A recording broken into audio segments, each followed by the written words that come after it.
Hello, everybody, and welcome to this episode of Miami Sports Report. I'm Grant, and I'm here to talk with you about the Miami Dolphins and their Week 2 collapse against the New England Patriots. They are now starting their season off 0-2, which is not ideal to say the least. Make sure you guys like, comment, and subscribe to the channel. Turn on your notifications to see all of our videos. We have some big things going on. Mason just came back on a trip with our friend Matt. They went to the Cowboys and Giants game and did a vlog on that game. So make sure you guys go check that out from New York Sports Report. And I'm doing Cubs Sports Report, so make sure you check out those videos for Chicago Cubs news. And then we are still doing our weekly main episode, GM Sports Report, on Wednesdays, where we talk all things sports. So yeah, let's go ahead and get right into it. Dolphins collapse again. They're now 0-2. And that's not an ideal start. Tua has lost his first game ever to the New England Patriots, and honestly has no one to blame but himself because he had that turnover at the end of the game there. But I'm not going to knock on Tua too much because I know that a lot of fans probably are, and they're blaming him for losing that game. But to me, when I was watching this game, the biggest problem was the defense. I mean, this game pretty much just showed that even if the offense has a decent game, it's not going to matter because this defense is just absolutely terrible. It is a joke. They hadn't made a stop without giving up a score until the end of the first half, and that was for all season, like dating back to last week 1. So that's just like absurd how bad this defense has been. Because if you look at the offense, they actually had a pretty good game this week. I mean, we'll look at it right now. Tua was 26 of 32 with 315 yards and 2 touchdowns. And like I said, he did have that interception at the end of the game, and then he did take the sack when they had one last chance, which is very frustrating to see. It makes you question Tua even more. Like, can you believe in him in these clutch situations? I don't know if we can. I don't think we can, actually. But for the most part, he had a decent game. But yeah, it doesn't matter because he folded at the end. As far as rushing the ball, we didn't rush the ball too well. Devon Achane led that with 11 carries and 30 yards. And then here's where I have a question. Why is Malik Washington, who's a wide receiver, getting more carries than Ollie Gordon, who should be our power back, in my opinion? Malik Washington with 3 carries and 23 yards, and Ollie Gordon only 1 for 8. Ollie Gordon, I feel like, is a weapon we could use in this offense. And I'm very frustrated to see him not get any touches, let alone have to watch a wide receiver get more touches than him. That's just something I don't understand. But the receiving end is where our offense really shined. Tyreek Hill finally having a big game, 6 receptions for 109 yards. He did his job. Devon Achane with 8 receptions for 92 yards, and then Jalen Waddle with 5 receptions for 68 yards and a touchdown. And Tyreek Hill, Tua had Tyreek Hill for a touchdown. I believe it was late in the third quarter, and he just overthrew him, and that was very frustrating to see. I know Tyreek Hill was pretty frustrated after that as well. So yeah, the offense was better this week, but kind of like I was saying, it doesn't matter because the defense was that bad. I mean, we made Drake May look like a fantastic quarterback. I mean, he went for 230 yards and 2 touchdowns, and he also was running the football pretty well too. He had 10 carries for 31 yards and a touchdown. I mean, they just couldn't stop him. And it was a little frustrating to see. Another player they made look fantastic was Ramondre Stevenson, who was, a week ago being talked about as, oh, is he going to become the running back 2 now? We don't know because he's not as good as he once was, but he looked pretty good this week. Five receptions for 88 yards, and then he had 11 carries for 54 yards. So Ramondre Stevenson looked pretty solid against us. It's just, yeah, this defense, man, it's so many times we're getting the third down and they'll give up a check down pass that goes for 10, 15 yards. They don't know how to stop that, apparently. And it showed because they kept exploiting us with those kind of plays. Yeah, it's hard to have any faith in this team when you know that the defense is going to completely sell you. Like, there were some drives like in the first half when we started coming back where I'm like, yeah, it's great that they scored and everything, but now our defense has to come out. So, it's not going to matter. I mean, um, every time the Patriots had the ball, it felt like they were gonna score. So it's just a deflating feeling to have going into this game. We started out the game just about as bad as you can possibly start out a game. I was like, oh, here we go again. They started out.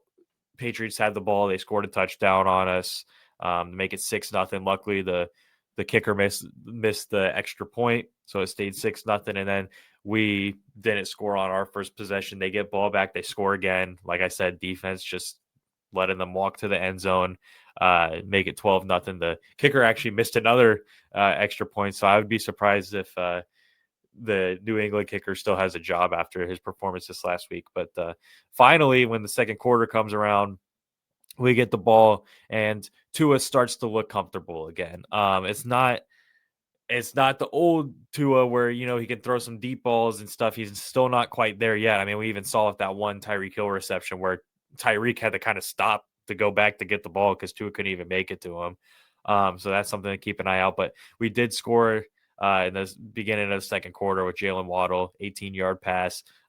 Good to see Waddle get inactive again. I really want to see him start breaking out here because if I'm being honest, I don't know how much longer we have Tyreek Hill for. I could see him requesting a trade pretty soon here if we start continuing to lose. So I want to see Waddle start to, ramp it up here.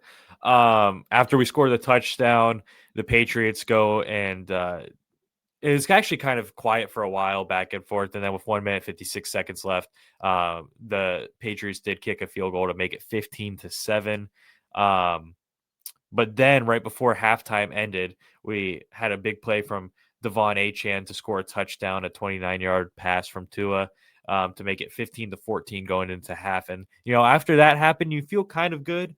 You get knocked down in the start of the game again, and it felt like week one where you're like, oh, well, here we go again. But they bounced back and made it 15-14 going into halftime. So you feel a little good about yourselves. We get ball at half. And, you never know what's going to happen. So we get ball at half, but then we don't end up scoring a touchdown, but we do get a field goal out of it to make it 17-15. Then we actually do get a stop on the defensive end, and we go and kick another field goal to make it 20-15. But after that, Drake May has a touchdown drive with 6 seconds left in the third quarter. They score a touchdown to make it 23-20. And then we go on to the fourth quarter. Down 23-20. Here's one of the crazier segments I've ever seen in a football game. I think it lasted 12 seconds, but we had back-to-back touchdowns on kicks. First was a punt return for Malik Washington, a 74-yard punt return for a touchdown. After that, I was feeling really good, 27-23, but we just had a huge momentum play.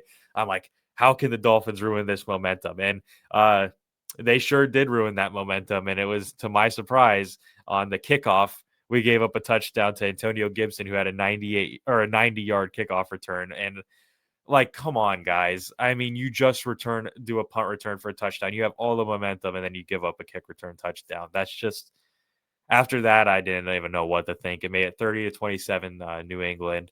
And then they would go on and kick a field goal to make it 33-27 because Tua threw an interception the drive before. And that was the big one where it's like, okay, he sold the game again. You knew Tua was going to have a turnover at some point, and there it was.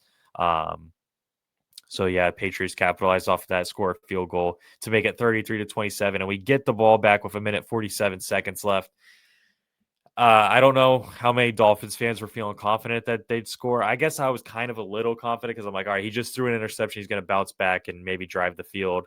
And we score. We needed a touchdown if we wanted to win. It's not like we could just go get a field goal, so that did make things tricky. But, instead of, getting a pass off and a turnover on downs, we ended in Miami Dolphins fashion by taking a sack to end the game. And that pretty much wrapped up that game.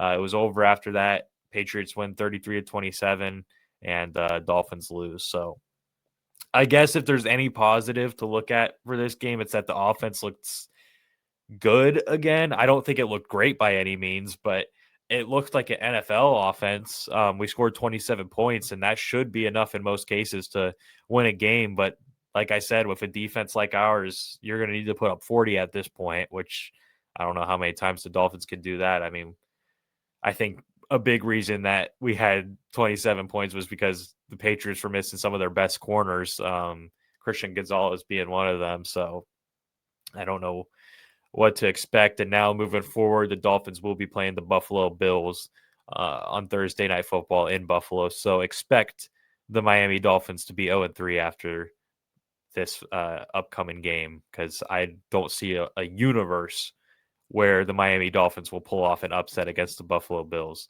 So, yeah, kind of an upset and loss. You kind of want to win one there, especially knowing you have Buffalo next. And it felt like a game that could have been won, but they just didn't. I don't think this team is competitive. I'm sorry.